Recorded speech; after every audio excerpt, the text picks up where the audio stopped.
This is Protiviti Legal Perspectives. Peter, welcome to the show. I'm glad you've been able to join our Legal Perspectives podcast series here at Protiviti. Your legacy and contributions to Protiviti and Robert Half over the years have been tremendous. Peter Tierney, your managing director with the legal consulting practice, and we're hoping today to hear about your passions within the legal community, why you've been in the consulting world as long as you have, and really some focus areas of your deep expertise. So maybe share with our listeners a little bit of your background and what gets you excited every day to jump into the legal world and provide solutions to clients. Sure, and thanks for having me, Chad. I have been in the legal consulting environment for pushing 30 years now. Essentially, my first, what I'll call real job out of college was with what at the time was the Big Five firm, working in a newly established legal consulting practice. And my immediate focus was on the data and document side of the house. At the time, it was a lot of hard copy materials being used in discovery. Armies of people entering in bibliographic information and what we used to call coding of those documents kind of morphed into then imaging and online repositories for document review. And then, of course, became very interested in the late 90s in e-discovery, where I focused for a number of years and continue to focus a lot in that area, although it's expanded into other avenues such as various compliance activities, contracts management, etc. I find the consulting world very appealing because there's always something new and new challenges presented that our clients are facing. And also being interested in the technology, just seeing the evolution, from paper originally to e-discovery to technology-assisted reviews. And now certainly as we get into the nascent stages of AI and generative AI and what that's bringing to the table, I find all of that very interesting, and it makes each day a little bit new and different. I guess what I want to talk with you a little bit about is the continued bulk amount of paper documents that companies still have. As an example, a high percentage of businesses are actively involved in digitization initiatives. Gartner research suggests 91% of businesses are engaged in some form of digital initiative to get rid of thousands, if not millions, of pages of documents. And 87% of senior business leaders say that this is a key priority. So even though we live in a world of electronic data, there is all of this legacy paper out there. And considering that significant volume, could you discuss some of the primary challenges that companies encounter in managing these documents effectively? Sure. I like to think of, as you mentioned, the transition to electronic, and some of the themes remain consistent throughout, and that is the kind of daily accumulation of additional information. And even with electronic data, I use the analogy of kind of like an active volcano where the interesting and the hot stuff is on top, but over time, you build this bedrock of material that has a tendency to stick around and start to become more of a burden than an asset. So, with paper in particular, it's different because it consumes a physical footprint, requiring space and storage, and of course the associated costs with that. There is risk with paper as it ages that it will no longer be in a very usable format. It's often difficult to, either utilize or efficiently get access to documents to make use of them, even though that's a requirement from time to time for certain compliance activities. Security of hard copy documents is a concern, both physical security as well as the ability to things be lost or misplaced. So it certainly brings a whole level of challenges just on a very practical basis. So we could talk about, some of the new drivers around why companies are looking to address this. But first and foremost, it's building essentially a mountain of this paper, and many companies have, either avoided the topic or simply, pay the bills for storage and have let it accumulate. And we're seeing more and more companies now taking the initiatives to finally deal with that backlog.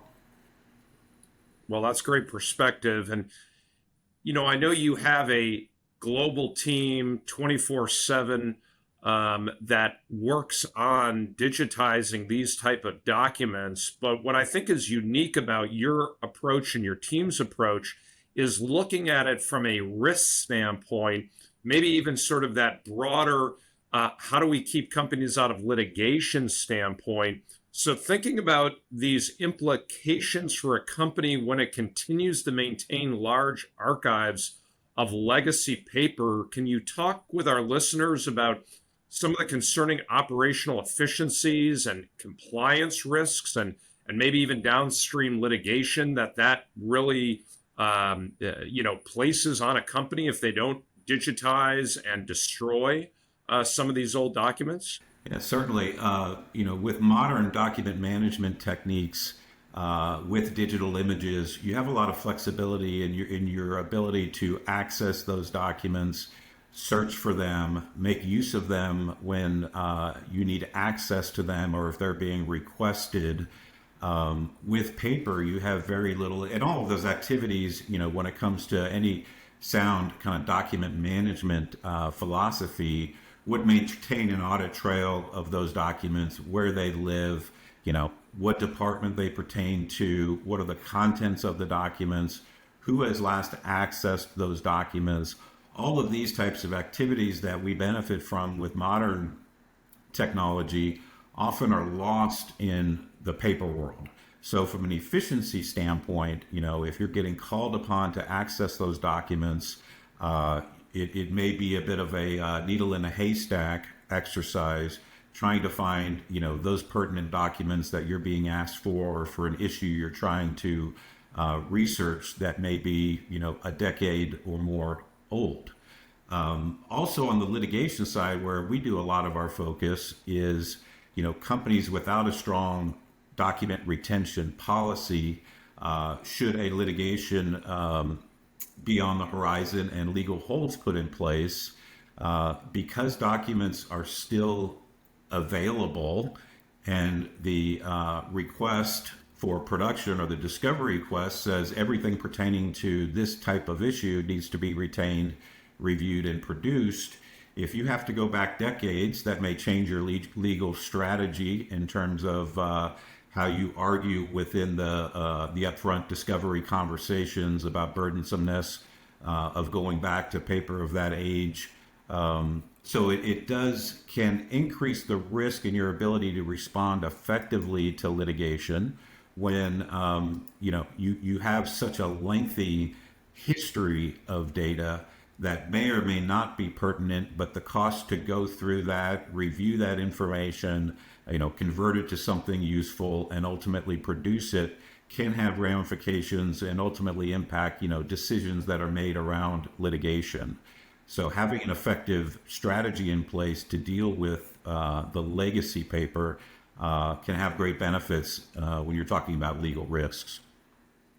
We also are seeing a lot of companies struggle with contracts. They want to move towards a contracts lifecycle management tool. And there's a lot of paper getting in the way, right? They're finding contracts from different divisions of the company, literally in desk drawers. I mean, what are some of the other drivers beyond litigation? And maybe it's this contracts piece that companies are dealing with as to large amounts of paper documents. Yeah, certainly contracts. Companies are implementing more sophisticated contract lifecycle management systems. And as part of that, obviously, they need to have their hands on the documents. They need to be in digital format. They need to be processed with data extracted in a way that the new CLM is going to function to the best of its ability to take advantage of new capabilities that we're seeing, particularly with the injection of new AI capabilities into those systems. But I'll talk about another driver that's very interesting that has come up over the past 18 months or so, and that is, companies are in the post-COVID era where companies have implemented hybrid or remote work situations. The paper obviously doesn't play well in that type of remote work scenario, and companies are looking to downsize their physical office space.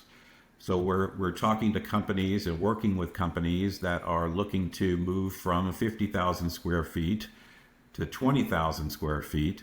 They no longer want people to have private offices or private cubicles where they can store documents. So the new trend is that we have to deal with this paper finally, one way or the other, in order to accommodate the new world that we live in, which involves a lot of, again, remote work, hybrid work that's not conducive to shuffling paper.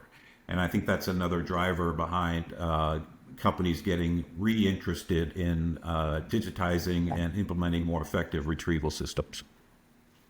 That's fascinating. Yeah. Difficult to move from 100,000 square feet to 25 without getting rid of a lot of files and a lot of file cabinets that still are lingering out there, right? And not exposing your company to risk simply by destroying them. So that's fantastic. So maybe that leads to my last question, Peter, as you think about, from your perspective, sitting with a company, what constitutes a robust strategy for an organization looking to address many, if not more, of the complexities associated with the vast amounts of legacy paper that you've already mentioned? Well, I think, we touched on it earlier, and I think, having an effective document retention policy is paramount. That kind of drives downstream activities with what you're able to do or not do with certain records. And I think, approaching this as you would approach any other complex project is really treating it as such, where you have a plan in place, you're engaging the key stakeholders, you're defining the goals and the milestones, and putting together that initial plan. And that plan typically consists of upfront some sort of triage process. And by triage, I mean the bucketing of documents into broad categories. You can go as broad as, we know we need to keep these HR records for X number of years. So this is a stack of documents or file cabinets or boxes at a storage facility that we know we need to keep. This category of stuff is, we know we don't need to keep. We know we have to securely destroy it in a way that, will satisfy any privacy or security concerns our company and our clients might have. And then there's those that fall in the middle that might require some hands-on review. So that's kind of the upfront, this triage, well-invested time, and working with those existing inventories sometimes are helpful, where you can just look and say, this company has good record keeping on their boxes. We can see the date, we can see the department, we can see the contents, and you can make some broad decisions about how those documents need to be handled going forward. Now, it's appropriate that some of those documents may need to be kept in paper format for just practical reasons. But very often what we find is companies with their, let's say, their must-have data, even though it may be a little bit out of date, they still want it, they still access it occasionally, and that's where digitization can become, a very effective strategy. Is then you're pulling these documents into the way you're managing the rest of your electronic data. And with the advent of the new AI technologies, I know we all talk about that, but the ability we're going to have to ask questions of and look at and analyze historical information that otherwise would have been locked in a file cabinet or in a box is going to become much easier and much more cost effective. So carefully considering, which documents you think contain valuable information that you're obligated to keep, that also might have, usefulness in areas you haven't thought yet, meaning they contain nuggets of information that might be very helpful to you as you look at trends over time and think about your business.